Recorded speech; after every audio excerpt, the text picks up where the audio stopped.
جب پوچھا گیا حضور یہ قربانیاں کیا ہیں، فرمایا تمہارے باپ ابراہیم کی سنت ہے، اور فرمایا کہ ان کو خوش دلی سے اللہ کی راہ میں قربان کرو۔ قیامت کے دن یہ اپنے بالوں کے ساتھ، اپنے سینگوں کے ساتھ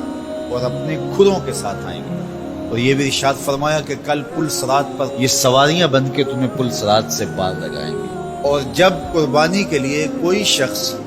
جانور خوش دلی کے ساتھ رضائے الہی کے حصول کے لیے ذبح کرتا ہے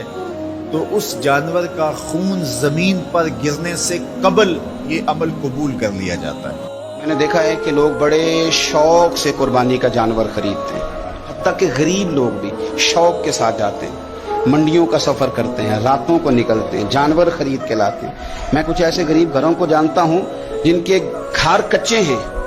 لیکن عید سے 3 مہینے انہوں نے پہلے بکرا لا کے باندھ لیا ہے کہ بعد میں مہنگا ہو جائے گا۔ لیکن کچھ لوگ ایسے ہیں جو مختلف بہانے کر کے، ہیلے کر کے،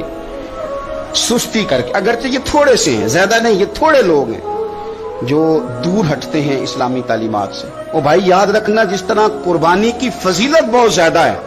اس طرح طاقت کے باوجود قربانی نہ کرنے والے کے ساتھ جو دین کے اندر شدت ہے وہ بھی بڑی سخت ہے۔